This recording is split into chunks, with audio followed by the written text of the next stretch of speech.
जय भोलेनाथ। आज सुनिए सावन मास महात्म्य का अध्याय 17। महादेव जी देवी पार्वती जी से कहते हैं, देवी वहां से लोमशेश्वर का दर्शन करने के लिए जाएं। वह स्थान दुखांतकारिणी से पूर्व भाग में 7 धनुष की दूरी पर है। महर्षि लोमश ने उस लिंग की स्थापना की है। लोमशेश्वर के प्रसाद से ही लोमश जी दीर्घ आयु हुए। जो भक्ति भाव से लोमशेश्वर की पूजा करता है वह दीर्घ आयु और सुखी होता है। उसके शरीर में रोग और घाव नहीं होते। लोमशेश्वर के पश्चिम भाग में 5 धनुष के अंतर पर तृणविंदीश्वर लिंग प्रतिष्ठित है। मुनीश्वर तृणविंदु एक एक मास पर कुश के अग्रभाग से एक बिंदु जल लेकर पीते और तपस्या करते थे। इस प्रकार अनेक वर्षों तक प्रभास क्षेत्र में मेरी आराधना करके वे परम सिद्धि को प्राप्त हो गए। वहां से परम उत्तम चित्रपथा नदी के समीप जाएं।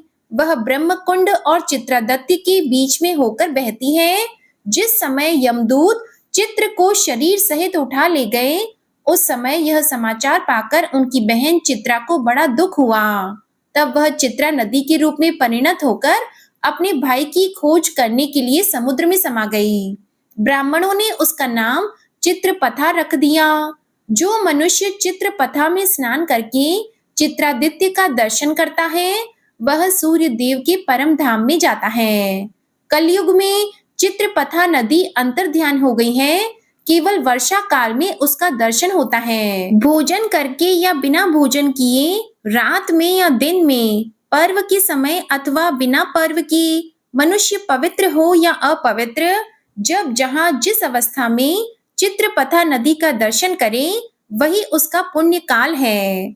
उसका दर्शन ही पुण्य पर्व है। कोई समय विशेष उसकी महत्ता का कारण नहीं होता। स्वर्गवासी पितर उस नदी का दर्शन करके हर्ष से गाने और हंसने लगते हैं कि हमारे वंश का कोई यहाँ आकर श्राद्ध करेगा या हमें एक कल्प तक के लिए तृप्त कर देगा। ऐसा जानकर सब पापों के नाश और पितरों की तृप्ति के लिए वहां स्नान और श्राद्ध करना चाहिए। महादेवी ब्रह्म कुंड के उत्तर भाग में रूप कुंड है। वहां स्नान करके मनुष्य चोरी के पाप से छूट जाता है। उसमें स्नान करने के प्रभाव से उसके वंश में 7 जन्मों तक कोई चोर और क्रूर नहीं होता। जो शस्त्र से मारे गए हों अथवा पापी रहे हों, ऐसे पूर्वजों की मुक्ति के लिए वहां शिवरात्रि को विशेष रूप से पिंडदान आदि कार्य करनी चाहिए। वही उत्तम रत्नेश्वर लिंग है जिसकी स्थापना साक्षात भगवान विष्णु ने की है। जो रत्न कुंड में स्नान करके रत्नेश्वर की पूजा करता है वह 7 जन्मों तक लक्ष्मीवान, बुद्धिमान तथा गाय बैल आदि पशुओं से संपन्न होता है। जो श्रवण नक्षत्र और द्वादशी के योग में विधिवत उपवास करके भक्ति पूर्वक उनकी पूजा करता है वह मनोवांछित फल को पाता है। पार्वती, वह स्थान मुझे विशेष प्रिय है। मैं वहां सदा निवास करता हूँ और प्रलय काल में भी उसका त्याग नहीं करता। वह सुदर्शन नामक वैष्णव क्षेत्र कहा गया है।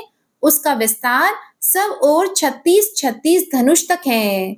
इस सीमा के भीतर जो कोई अधम प्राणी भी कालवश मृत्यु को प्राप्त होते हैं उन्हें परम पद की प्राप्ति होती है।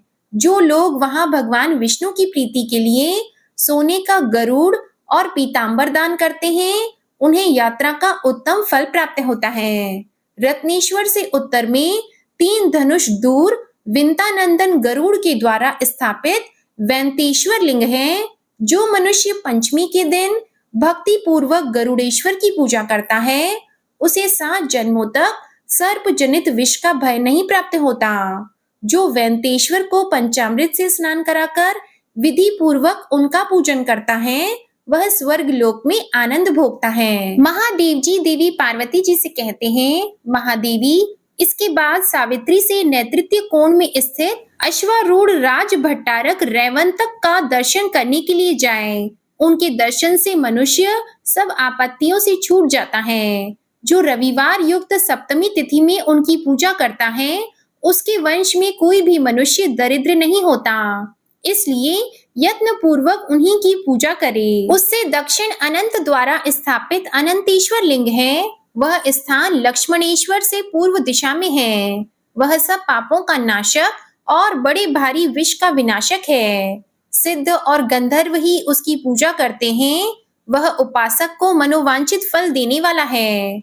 विशेषतः कृष्ण पक्ष की अष्टमी में जो अनंतेश्वर की पूजा करता है, वह घोर पापों से मुक्त होकर नागलोक में प्रतिष्ठित होता है। हे पार्वती, मद्र देश में अश्वपति नाम से प्रसिद्ध एक धर्मात्मा राजा थे, जो सब प्राणियों के हित में तत्पर, क्षमावान, सत्यवादी तथा जितेंद्रिय थे, परंतु उनकी कोई संतान नहीं थी। एक समय राजा अश्वपति ने प्रभास क्षेत्र की यात्रा की। यहाँ के तीर्थों में भ्रमण करते हुए वे सावित्री स्थल पर आए। वहां उन्होंने सावित्री व्रत का अनुष्ठान किया। इससे उनके ऊपर ब्रह्मा जी की प्रिय पत्नी भूर्भुवः स्वः स्वरूपा सावित्री देवी प्रसन्न हुई और मूर्तिमयी होकर उनके नेत्रों के समक्ष प्रकट हुई। उनके हाथ में कमंडलू शोभा पा रहा था और मुख एवं नेत्र प्रसन्नता से खिले हुए थे। सावित्री बोली, राजन, वर मांगो। तब राजा ने कहा, देवी मुझे संतान दीजिए। तब सावित्री देवी बोली, राजन, तुम्हें एक पुत्री प्राप्त होगी। इतना कहकर सावित्री देवी अंतर ध्यान हो गईं। इसके बाद कुछ काल के बाद राजा अश्वपति के यहाँ एक दिव्य रूप धारिणी कन्या उत्पन्न हुई। सावित्री की पूजा से सावित्री ने ही प्रसन्न होकर वह कन्या दी थी, इसलिए ब्राह्मणों ने उसका नाम सावित्री रख दिया। वह राजकन्या मूर्तिमय लक्ष्मी की भांति बढ़ने लगी। उसे देखकर लोग यही कहते थे कि यह कोई देव कन्या ही पृथ्वी पर उतर आई है। एक दिन उस देव रूपिणी कन्या को देखकर मंत्रियों से परामर्श करके राजा ने कहा, बेटी, तुम्हारे विवाह का समय आ पहुंचा है, परंतु अब तक तुम्हारा किसी ने वरण नहीं किया। मैं जब विचार करके देखता हूँ, तब यहाँ तुम्हारे योग्य कोई वर नहीं दिखाई देता। इसलिए देवता आदि के द्वारा मैं निंदनीय न हो, ऐसा कोई प्रयत्न करना आवश्यक है। मैंने धर्म शास्त्रों में यह बात सुनी है कि जो कन्या पिता के घर में विवाह संस्कार के पहले ही अपने को रजस्वला देखती है, उसके पिता को ब्रह्म हत्या का पाप लगता है। अतः मैं तुम्हें बूढ़े मंत्रियों के साथ तीर्थ यात्रा के लिए भेजता हूँ। तुम स्वयं पति का वरण करो। जो आज्ञा कहकर सावित्री ने पिता की बात मान ली और यात्रा के लिए निकली। वह राजर्षियों के सुंदर तपोवनों में गई, वृद्ध महर्षियों के चरणों में मस्तक झुकाया और समस्त आश्रमों एवं तीर्थों में घूम फिरकर पुनः घर पर लौट आई। वहां उसने अपने सामने आसन पर विराजमान देवर्षि नारद को देखा और प्रणाम करके पिता से कहा, शाह स्वदेश में एक धर्मात्मा क्षत्रिय राज्य करते थे। उनका नाम द्युमत सेन है। वे दैववश अंधे हो गए। उनका सामंत रुक्मी पहले से ही उनसे वैर रखता था। उसने यह अवसर देखकर राजा का राज्य छीन लिया। राजा द्युमत सेन अपनी पत्नी के साथ वन में चले गए। उनकी पत्नी की गोद में एक छोटा सा बालक भी था।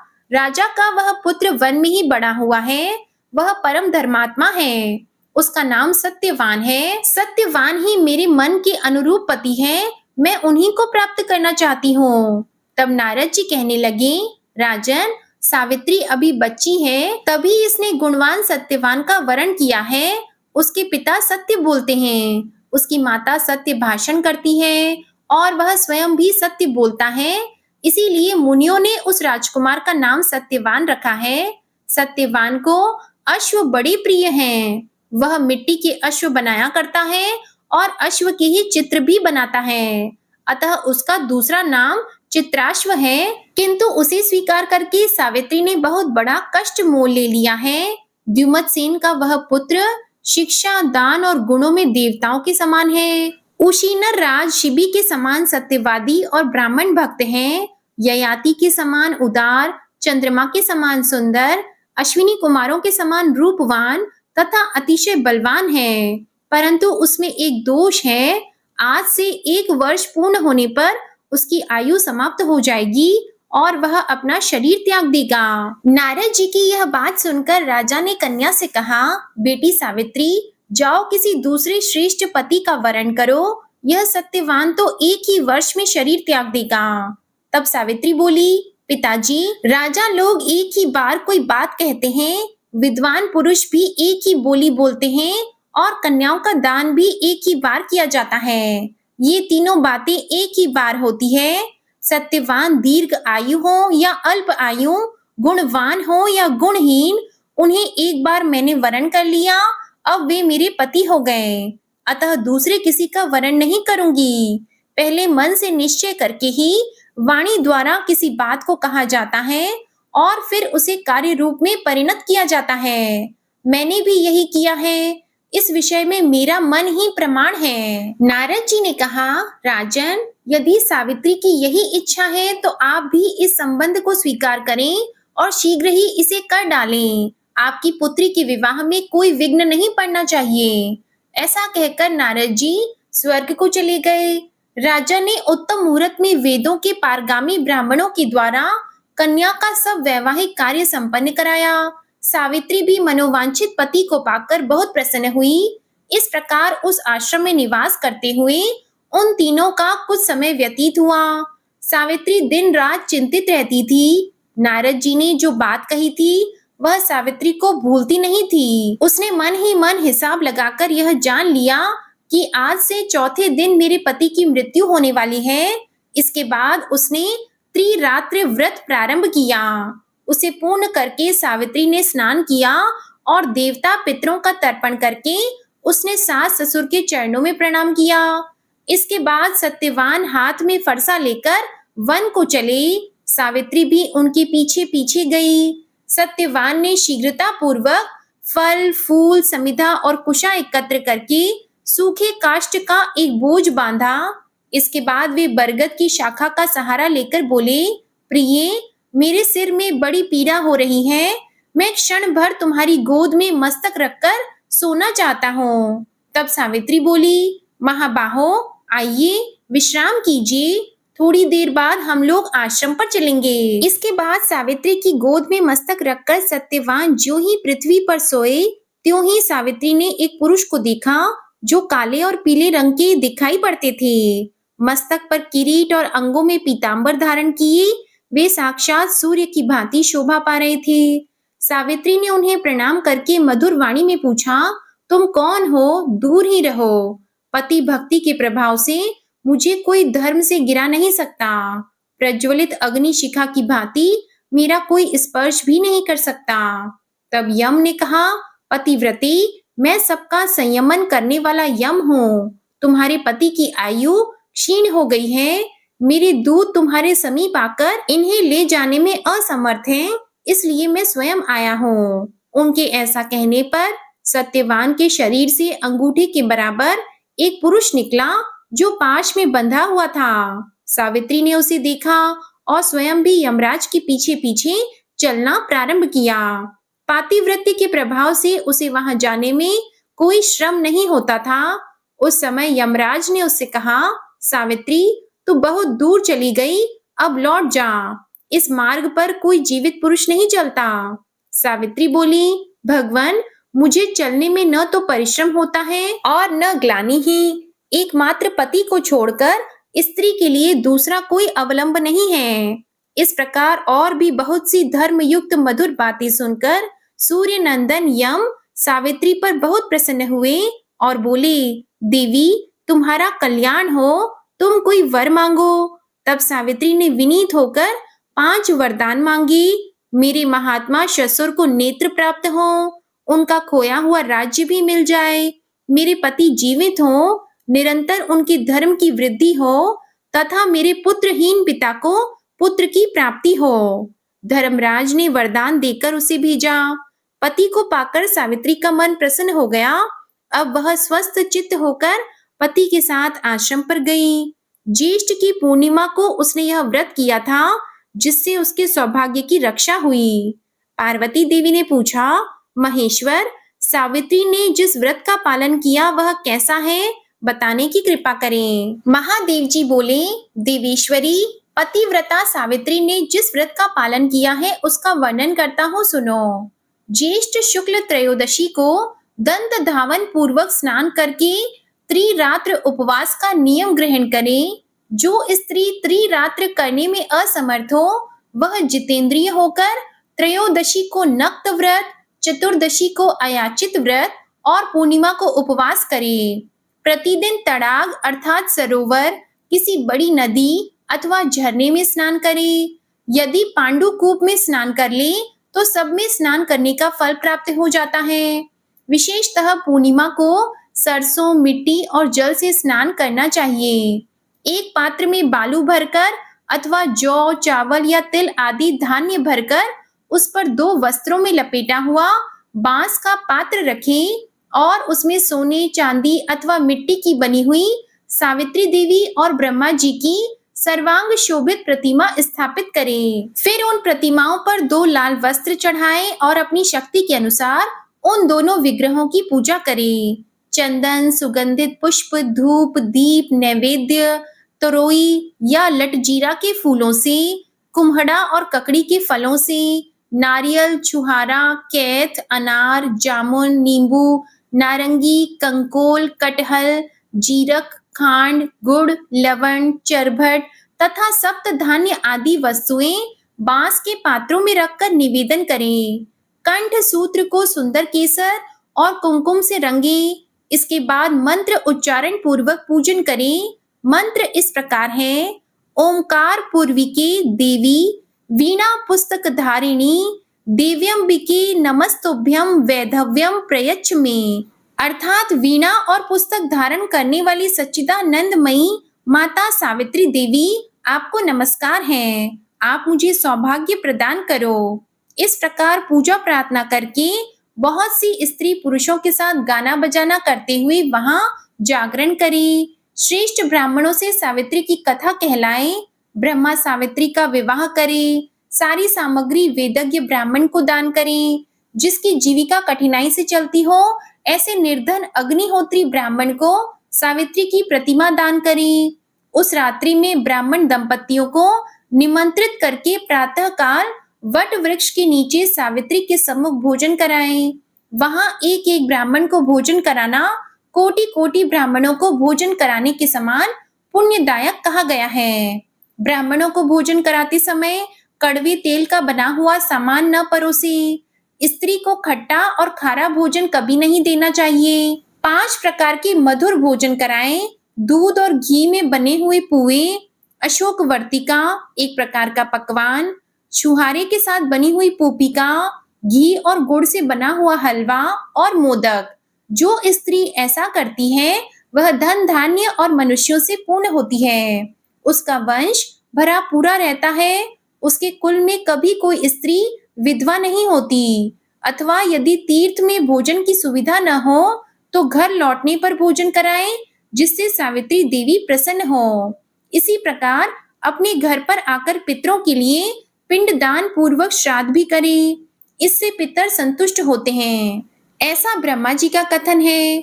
अपने घर में श्राद्ध दान करने से तीर्थ की अपेक्षा भी 8 गुना पुण्य होता है, क्योंकि वहां नीच पुरुषों की दृष्टि नहीं पड़ती। पितरों का श्राद्ध एकांत एवं गुप्त होना चाहिए। नीच पुरुषों की दृष्टि से दूषित होने पर वह पितरों को नहीं प्राप्त होता। अतः प्रयत्न पूर्वक श्राद्ध को गुप्त रखकर ही करें, वही पितरों के लिए तृप्तिदायक होता है। जय भोलेनाथ। आज का अध्याय समाप्त हुआ। इसके आगे का वृतांत आप अगले अध्याय में सुनिएगा। अब आप सुनिए श्री शिव चालीसा पाठ। श्री गणेश गिरिजा सुवन मंगल मूल सुजान, कहत अयोध्या दास तुम देहो अभय वरदान। जय गिरिजापति दीन दयाला, सदा करत संतन प्रतिपाला। भाल चंद्रमा सोहत नीके, कानन कुंडल नाग फनी के। अंग गौर शिर गंग बहाए, मुंड माल तन छार लगाए। वस्त्र खाल बागंबर सोहे, छवि को देख नाग मुनि मोहे। मैना मातु की है दुलारी, बाम अंग सोहत छवि न्यारी। कर त्रिशूल सोहत छवि भारी, करत सदा शत्रु निशयकारी। नंदी गणेश सोहितः कैसे, सागर मध्य कमल है जैसे। कार्तिक श्याम और गणराऊ, या छवि को कही जात न काऊ। देवन जब ही जाए पुकारा, तब ही दुख प्रभु आप निवारा। किया उपद्रव तारक भारी, देवन सब मिली तुम ही जुआरी।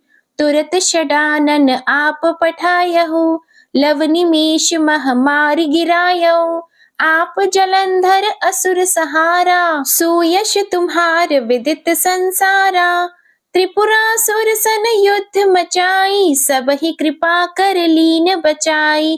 किया तपहि भागीरथ भारी, पूरब प्रतिज्ञा तसु पुरारी। दानिन मह तुम सम को नाही, सेवक स्तुति करत सदाहि। वेद नाम महिमा तव गाई, अकथ अनादि भेद नहीं पाई। प्रगट उदधि मंथन में ज्वाला, जरे सुरासुर भय विहाला। कीन्ह दया तह करी सहाई, नीलकंठ तब नाम कहाई। पूजन रामचंद्र जब कीन्हा, जीत के लंक विभीषण दीन्हा।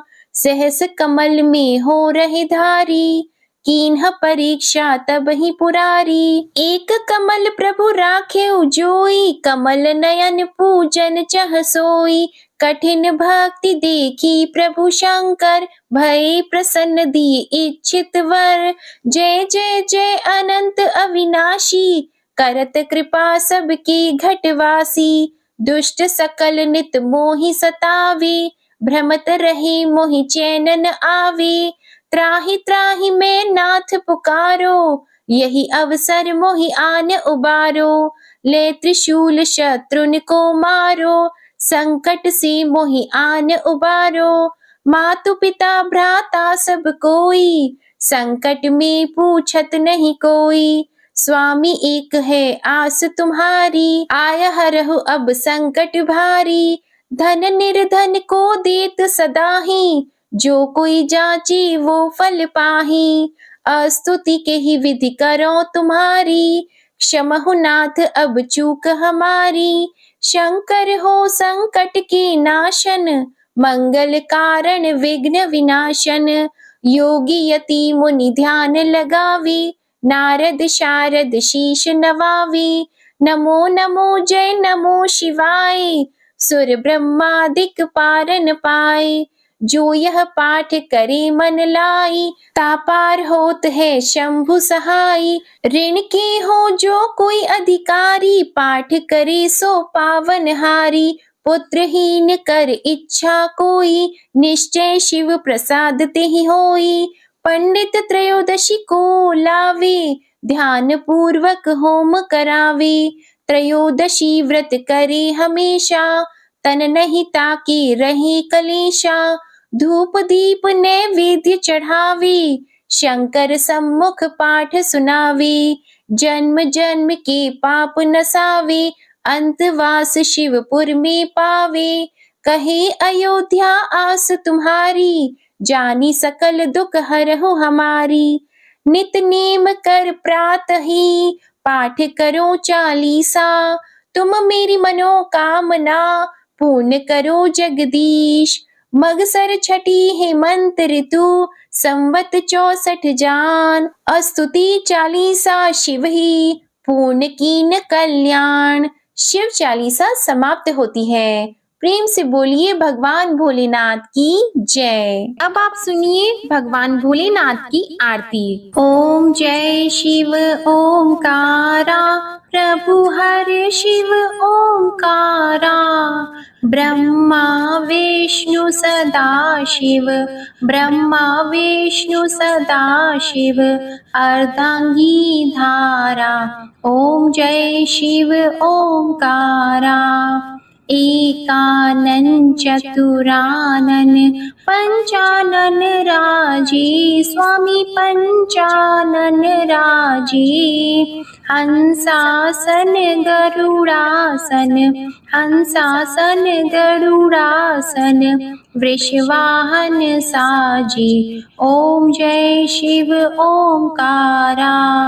दो भुज चार चतुर्भुज दस भुज अति सोहे स्वामी दस भुज अति सोहे त्रिगुण रूप निरखते त्रिगुण रूप निरखते त्रिभुवन जन मोहे ओम जय शिव ओंकारा। अक्षमाला वनमाला मुंडमाला धारी स्वामी मुंडमाला धारी त्रिपुरारी कंसारी त्रिपुरारी कंसारी करमाला धारी ओम जय शिव ओंकारा।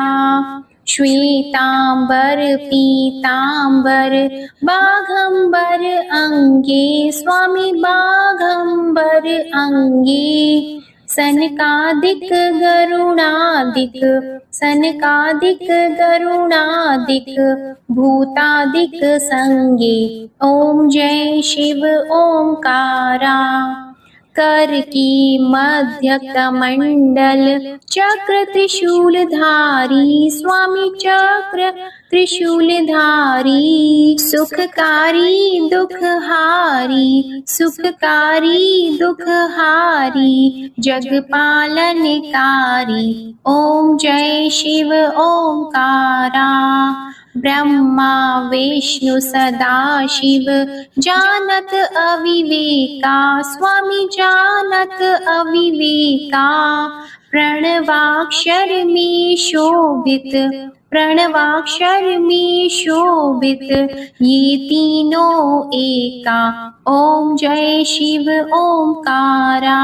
त्रिगुण स्वामी जी की आरती जो कोई नर गावे स्वामी जो कोई नर गावे कहत शिवानंद स्वामी कहत शिवानंद स्वामी मन वांछित फल पावे ओम जय शिव ओंकारा ओम जय शिव ओंकारा। जय भोलेनाथ। आपको ये कथा पसंद आई हो तो वीडियो को लाइक कीजिएगा, शेयर कीजिएगा, कमेंट में भगवान भोलेनाथ जी की जय लिखिएगा और चैनल को जरूर सब्सक्राइब कीजिएगा। इसी के साथ आज आप हमारे चैनल पर शिव महापुराण की कथा और हरियाली तीज की व्रत कथा भी जरूर सुनिएगा। ओम नमः शिवाय।